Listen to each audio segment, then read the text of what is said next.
किसान भाइयों नमस्कार। आज के कृषि समाचारों में सबसे पहले मुख्य समाचार। राजधानी में स्वच्छ भारत मिशन का लक्ष्य हासिल करने वाले अधिकारी व प्रधान होंगे पुरस्कृत। लखनऊ जिले में बढ़ी धान खरीद की तारीख। बाराबंकी के गैर लोहिया ग्रामों में भी बनेंगे लोहिया आवास। प्रधानमंत्री आदर्श ग्राम योजना में राजधानी के 60 गांव हुए शामिल। राजधानी लखनऊ में परिसीमन के बाद नई ग्राम पंचायतों में खुलेंगी नई राशन की दुकानें। सांसद आदर्श ग्राम योजना से जुड़ेंगे देश के जाने माने उद्योगपति। और अब प्रदेश में जीपीएस सिस्टम से होगा सिंचाई प्रबंधन। अब समाचार विस्तार से। स्वच्छ भारत मिशन के तहत लखनऊ जिले की 570 ग्राम पंचायतों में 25,000 शौचालयों का निर्माण किया जाएगा। जिन गांव में इसी साल 100% शौचालय का निर्माण कार्य पूरा होगा, उस गांव के प्रधान और सेक्रेटरी पुरस्कृत होंगे। यही नहीं, अगर किसी गांव में शौचालय निर्माण और अन्य विकास कार्यों को समय रहते पूरा किया जाएगा तो वहां के संबंधित व्यक्ति, अधिकारी और ग्राम प्रधान को डीएम 1 लाख रुपए का पुरस्कार देंगे। गांधी सभागार में स्वच्छ भारत मिशन के तहत आयोजित कार्यक्रम को संबोधित करते हुए डीएम राजशेखर ने यह बात कही। डीएम ने कहा कि गांव में सफाई और खुले में शौच मुक्त कराकर ग्रामीण क्षेत्रों के सामान्य जीवन स्तर में सुधार लाने के लिए ही स्वच्छ भारत मिशन की शुरुआत की गई है। इसमें बीपीएल, एपीएल, किसानों, भूमिहीन परिवारों और शारीरिक रूप से निःशक्त व्यक्तियों को वरीयता के आधार पर शौचालय का बजट आवंटित किया जाएगा। राजधानी लखनऊ में अब तक महज 10% ही धान की खरीद हो सकी है। इसे देखते हुए शासन ने 1 महीने का समय और बढ़ा दिया है। Regional marketing manager Ravishankar Mishra ने बताया कि लखनऊ में 26,660 मीट्रिक टन धान खरीद का लक्ष्य रखा गया था, लेकिन 1 अक्टूबर 2015 से अब तक सिर्फ 3,000 टन खरीद हो सकी है।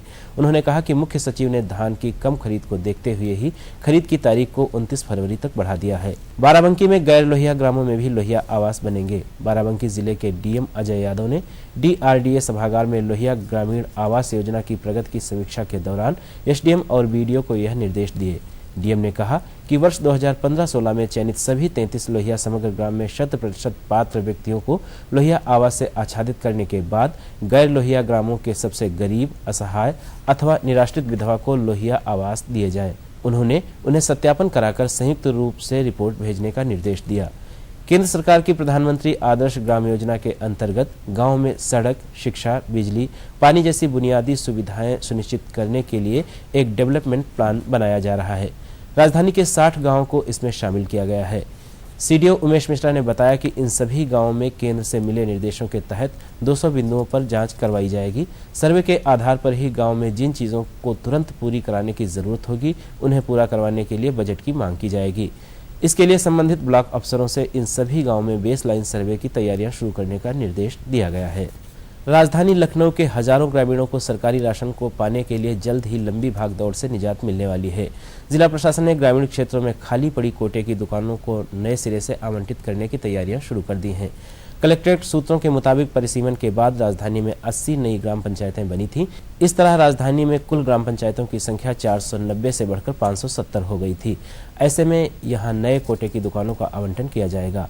सोमवार को एडीएम आपूर्ति अनिल कुमार सिंह ने बताया कि जिन इलाकों में सरकारी राशन की दुकानें नहीं हैं या परिसीमन के बाद खाली थीं, उन इलाकों में 1 महीने के भीतर सरकारी कोटे की दुकानों के आवंटन की प्रक्रिया पूरी कर ली जाएगी।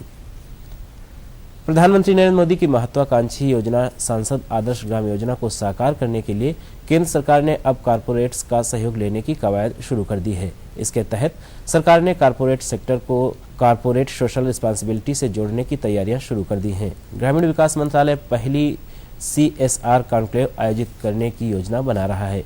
देश की पहली CSR कॉन्क्लेव फरवरी में मुंबई में होगी। ग्रामीण विकास मंत्रालय Tata institute of social sciences के साथ मिलकर यह आयोजन कर रहा है। इस कॉन्क्लेव में कारपोरेट्स के अलावा केंद्र और राज्य सरकार की एजेंसियां भी शामिल होंगी। अब टैबलेट और जीपीएस सिस्टम की मदद से यूपी का सिंचाई प्रबंधन किया जाएगा। इसके लिए हर सिंचपाल से लेकर चीफ इंजीनियर तक सबको टैबलेट दिए जाएंगे। सिंचाई मंत्री शिवपाल सिंह यादव ने 40 इंजीनियरों को टैबलेट बांटकर इसकी शुरुआत की है। सिंचाई विभाग ने लखनऊ के परिकल्प भवन में हाल ही में हाईटेक कमांड सेंटर बनाया है। यहां से प्रदेश की सिंचाई व्यवस्था की मॉनिटरिंग की जाएगी। सभी इंजीनियर मौके से समय समय पर फोटो भेजेंगे। यहां से वीडियो कॉन्फ्रेंसिंग के जरिए बात भी कर सकेंगे। सभी के टैबलेट में जीपीएस सिस्टम होगा, इससे उनकी लोकेशन भी पता चलती रहेगी। सिंचाई विभाग के अफसरों ने बताया कि सभी इंजीनियरों और सिंचपालों को यह टैबलेट दिए जाएंगे। इसका प्रयोग बाढ़ नियंत्रण में भी होगा। लखनऊ से ही यह देखा जा सकेगा कि किस नदी और नहर में कितना पानी है। कोई नहर या नदी सूखी है या उसमें अवैध कटान की जा रही है, उसका भी पता चल सकेगा। प्रदेश की कई बड़ी नदियों, बांधों और सिंचाई परियोजनाओं में वाटर सेंसर भी लगाए जाएंगे। इससे हमें तत्काल कमांड सेंटर से यह पता चलता रहेगा कि कहाँ कितना वाटर लेवल है। इससे भी बाढ़ के खतरों का पता चल सकेगा। साथ ही जल स्तर के पल पल की जानकारी भी मिलती रहेगी। और किसान भाइयों, आइए अब नजर डालते हैं प्रदेश की मंडियों के कुछ ताजा मंडी भाव पर।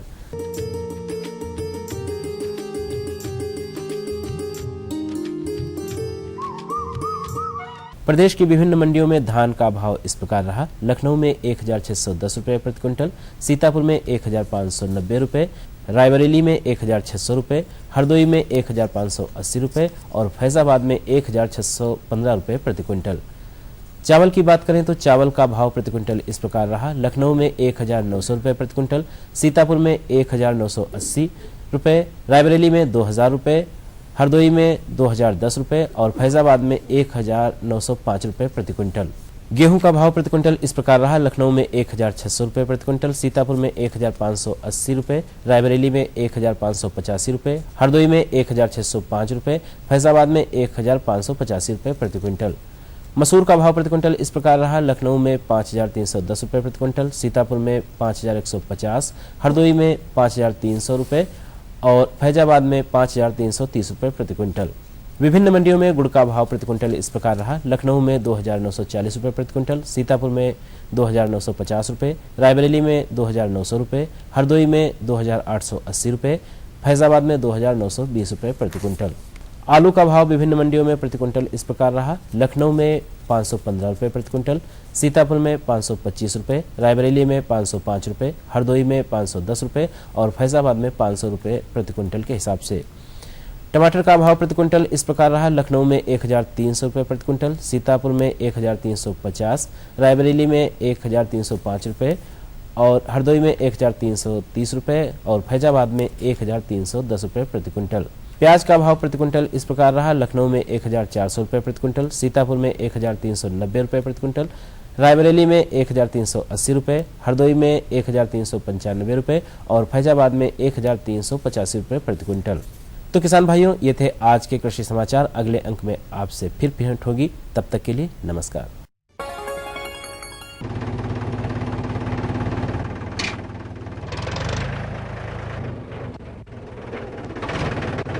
अरे हरकू वाह, बीज, कीटनाशक और आज खाद भी।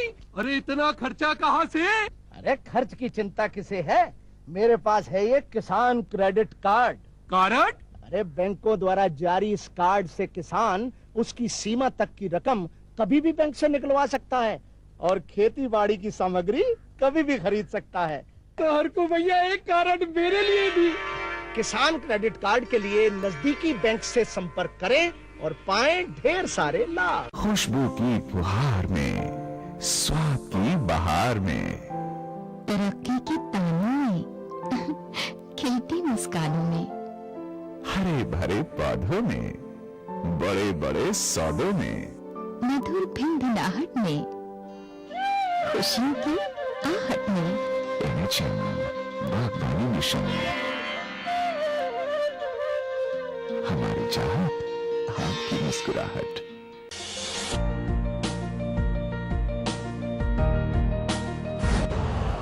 यूरिया का स्वदेशी उत्पादन 70 लाख टन बढ़ाने के लिए 6 उर्वरक संयंत्रों का उद्धार किया जा रहा है। FCIL के गोरखपुर, सिंदरी, तलचर और रामागुंडम संयंत्र, HFCL की बरौनी इकाई और BVFCL की नामरू फोर्थ। सोने पर सुहागा ये है कि देश में अब बनेगा सिर्फ नीम लेपित यूरिया, क्योंकि इससे होगा किसानों का फायदा ही फायदा। अनाज का उत्पादन 10% तक बढ़ेगा। बढ़ेगी 10 से 15% नाइट्रोजन क्षमता।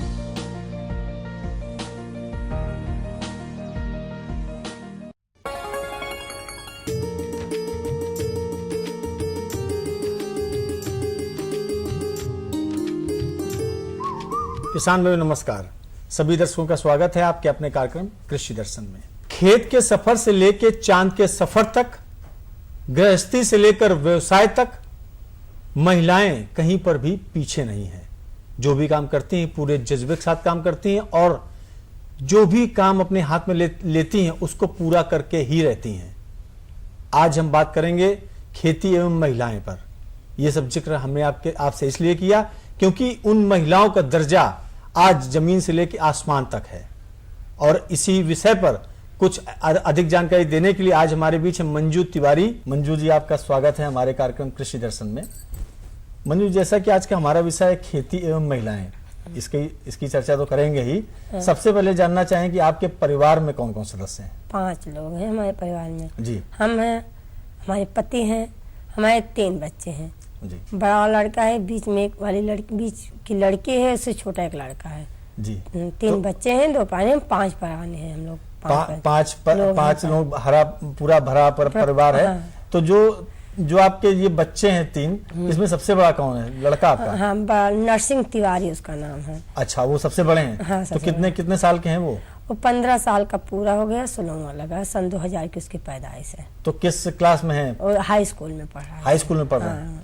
तो हाई स्कूल में क्या कौन सी साइड दिलाई हुई है? साइंस साइड से है, 8 विषय है उसके। आप कृषि कर रही हैं, क्या कृषि को एक वैज्ञानिक तरीके से अच्छा करना चाहती हैं?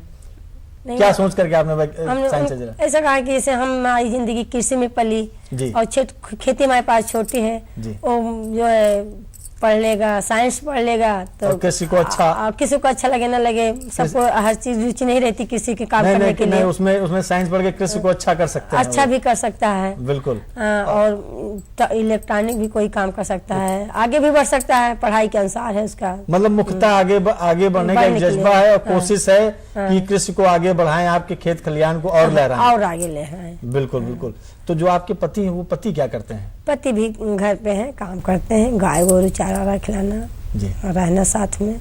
अच्छा, गाय गोरू चारा करना मतलब जानवर आप क्या हैं? हाँ, 2 गाय रखे हैं जी। और बच्चे भी हैं, दूध बेचना। जैसे हम गाय लगा के दे दिए, वो दूध बाहर ले गए, बाहर से खाद वाद जैसे लाना होता है, सब काम करते हैं। हेल्प है भाई, हर जगह हर एक आदमी को जरूरत पड़ती है जीवन के लिए। बच्चे भी हैं और हर गाड़ी के 2 पहिए होते हैं। बिल्कुल, एक पति एक पत्नी, बस सही। बिल्कुल सही है आपकी बात। तो जो जानवरों का दूध बाहर ले आते हैं, चारा कर देते हैं, तो क्या गाय आपके पास हैं और भैंस भी हैं क्या? नहीं, हमारे पास भैंस नहीं है, गाय भी रखे हैं क्योंकि बच्चे छोटे छोटे हैं, काम करना ज्यादा पड़ता है। अच्छा। खेती का भी, और हमारे पास अभी घर बहुत बड़ा नहीं है, छोटा घर है, रहने के लिए असंगत के नाते बच्चे छोटे थे इसलिए भैंस नहीं रखी। तो घर बड़ा और छोटा तो मंजू जी कुछ नहीं होता है, केवल एक जो है जीवन में जज्बा होना चाहिए।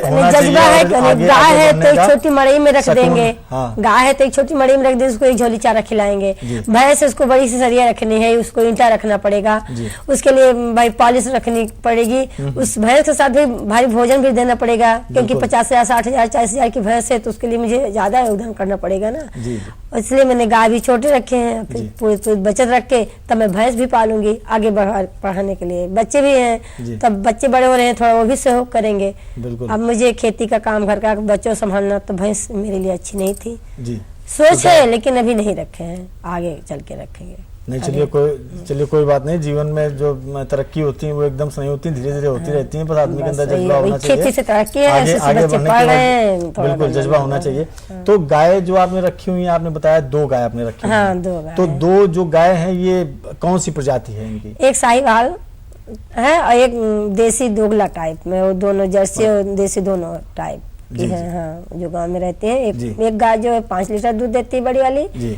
अभी बच्चा नहीं दिया है, 2-3 महीने की गाभिन है, दूसरी बेत। और पहली और ये गाय मेरी तीसरी बेत है, 3.5 लीटर दूध एक टाइम में दे, जो 8-10 दिन हुआ बच्चा दिए जी। हाँ, तो 8-10 दिन हुआ बच्चा दिए आपने बताया। तो जो जब बच्चा हुआ तो आपने क्या विशेष ध्यान रखा उस गाय का? आज बच्चा उसको खाने के लिए दाल वगैरह चुरा के दिया, गुड़ का रस खिला के दिया, हरा चारा, खान पान उसके भोजन में तेल और उसके ऊपर मालिश किए, भोजन टाइम से बच्चों को पिलाना, उसके ऊपर तेल रखना, कौवा कुत्ते की देखभाल करना, ये कुल मेरी जानकारी थी। जैसे जब जितने खिलाएंगे अक्सर उस हिसाब से दूध देगी। जो पलिथूर में नहीं खाना खिलाएंगे चारा, किसी भी व्यक्ति को, खेती हो या पशु हो या आदमी हो, जिसको भी नहीं खेने, क्या करेगा, क्या आगे बढ़ोतरी करेगा, कुछ नहीं करेगा। उसी हिसाब से पशु हो या आदमी हो या बच्चे हो, जिसे हम उसको भोजन आहार देंगे, उस तरह वो पुष्ट रहेगा, आगे बढ़ेंगे। बिल्कुल। मतलब आहार आप अच्छे तरीके से दे रहे हैं। और ये जो थोड़ा सा ठंडक का माहौल है तो क्या कुछ ठंडे जानवरों के बचाव के लिए कुछ आपने हम किया? लोग पाती छीले हाथ से गन्ने वाली और सरपत लेके टाटी बांध दिए चौफेर, जी। और जो मुहारा खुला है उसमें बोरी फाड़ के पर्दा लगा दिए है। बच्चे को जूट वाला बोरा उड़ा देते हैं शाम को, जी। घाम दिखाते हैं। नल से ठंडा पानी नहीं कि सुबह का भरा पानी पिला दे, ठंडक है भाई नल 2 बाल्टी चला दो, फिर उसमें गर्म पानी निकले उसको पानी पिलाओ, यही है सुरक्षा। समय समय पर टीकाकरण करवाते हैं, जो फलेरिया मलेरिया चल रही है, रोज आते हैं सरकारी डॉक्टर। जी जी। और टीकाकरण भी समय से कराती रहती हैं। और कि जैसे पानी भाई रखा हुआ है। योगदान है 10,000 12,000 15,000 की, कोई बच्चा लेके आए पाले, इतना मेहनत करें, पता लगा कोई गला घोटू कई बीमारी आती है, किसी हो गए, तो इसलिए टीकाकरण भी अच्छे ढंग से करते हैं हम लोग। जी जी जी। आपने बताया कि पाती गेहूं गन्ने की पाती बना करके आप उसको जलाती भी हैं, उससे फिर ढक भी देती हैं उसको जाड़े से बचाव करने के लिए। तो गन्ने से याद आया कि खेत में आपके क्या क्या लगा हुआ है, क्या क्या किसकी खेती करती हैं आप? गन्ने से नहीं, मुझे लगे मुझे हर चीज खेती करती हूँ थोड़ी थोड़ी, क्योंकि मेरे पास खेत थोड़ा है। उसमें जैसे गेहूं बैठा दिए, लहसुन बैठा दिए, आलू खोदे, आलू के बीच बीच मूली डाल दिए, मूली उचाल लिए, लहसुन खोद के फिर प्याज बैठा दिए, प्याज की जो मेड़ी बनी होती है उसी बीच में मरचा डाल दिए।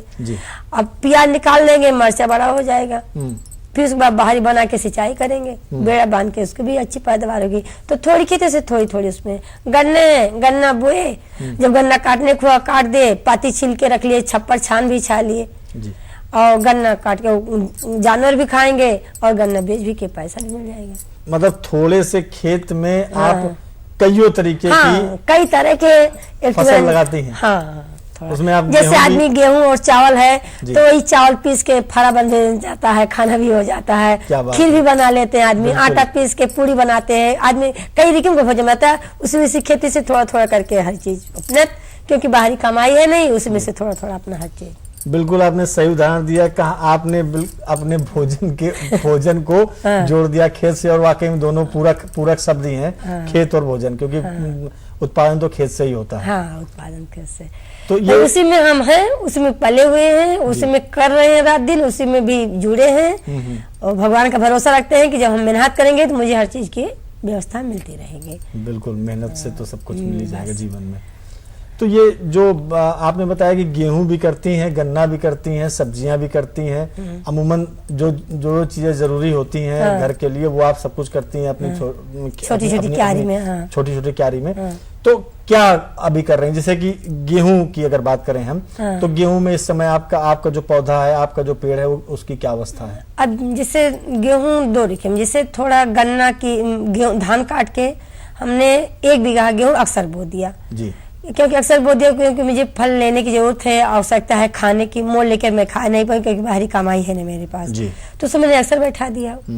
जो पहले बोया था 14 नवंबर के बाद 17-18 नवंबर में मैंने गेहूं बोई थी, 555 गेहूं की परजत थी, उसको मैंने 2 सिंचाई कर दी, उसमें जो खरपतवार था निकल गया, बीच बीच मेरा सरसों जामी थी उसको भी निकलवा लिए, वो बाली ले रही है।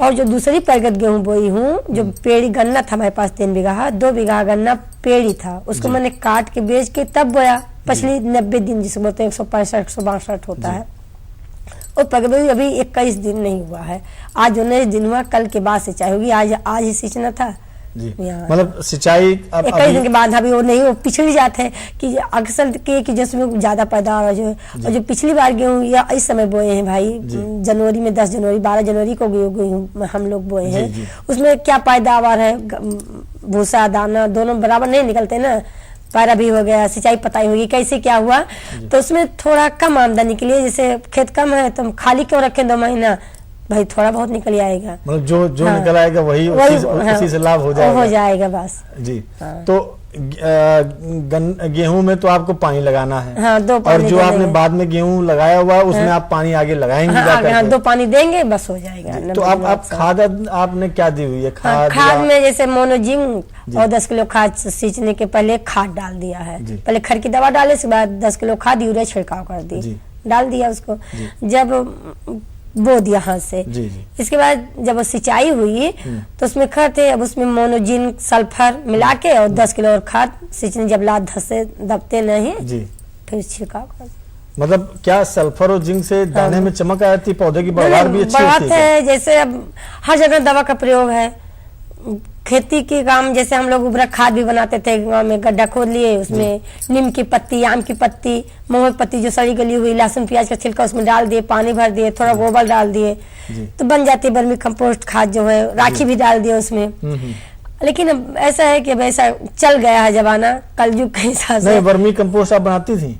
पहले हम बनाते रहे थे, गांव में देख रहे थे, सोच रहे थे अपने बनाए, लेकिन अब जैसे थोड़ा गढ़ा है उसमें खोद के राखी माटी ढांक दिए, गोबर भी थोड़ा डाल दिए, पानी साधन जब खींचते पाइप से उसमें भी डाल देते हैं कि जो सड़ गल जाए, थोड़ी खाद बन जाए, तो कुछ उसका सहयोग लेते हैं। और जैसे नहीं खाद पाती तो अभी जब जैसे गेहूं कटेगा उसमें थोड़ा ढैंचा बो के सिंचाई कर देंगे, ढैंचा अच्छा बन जाएगा, खाद हो जाएगी, हरी खाद हमारी। हाँ, तो हरी खाद और ढैंचा तो काफी अच्छा होता है, उससे भूमि को भी अच्छा करता है, उत्पादन को भी अच्छा इसीलिए बस। बढ़ाता है। हाँ, क्योंकि पैसा भी नहीं रहता, क्योंकि लागत कम है मेरे पास, बाहर आने के लिए खाद उपराग दवाई देश की आती है तो उसमें थोड़ा डाल देंगे तो जल्दी पैदावार होगी, चमक भी भाई टॉनिक भी है, जितना अच्छा जिसको पौष्टिक देंगे उतना अच्छा मुझे अनाज और दाना मिलेगा। बिल्कुल बिल्कुल, आपने कहा था कि शरीर में जो आदमी जैसा खाएगा उससे चमक रहेगी, वैसे ही अगर आप जो है खेत में सल्फर जिंक डाल रही है तो उसका भी चमकदाना होगा। बिल्कुल, उसका चमकदाना होगा। अब हम पता लगे खाद डाल दें, बो दिए, सींचे ना टाइम से, खाना रहे तो उसके क्या कहीं रोएगा। बिल्कुल सही कह रहे हैं, तो उसके वो भी उत्पादन अच्छा नहीं पाएगा। लेकिन आपने बहुत ही अच्छी जानकारी दी मंजू जी, और जो भी जानकारी आपने दी एक वैज्ञानिक दृष्टिकोण रख के दी, लेकिन आपने गांव की परिभाषा में जानकारी दी। आपसे बात करके बहुत अच्छा लगा, आपका बहुत धन्यवाद। किसान भाइयों, जैसा कि आपने देखा कि मंजू जी की सोच जो है एक वैज्ञानिक है, बस बातें जो उनकी हैं वो एक गांव के परिवेश की हैं, और जो जिस तरीके से वो काम कर रहे हैं, खेती भले ही थोड़ी है लेकिन जज्बे उनके बहुत ज्यादा हैं, और अच्छा उत्पादन रखने का एक जज्बा भी रखती हैं, और जीवन में आगे बढ़ने की पूरी हर तरीके से कोशिश कर रही हैं।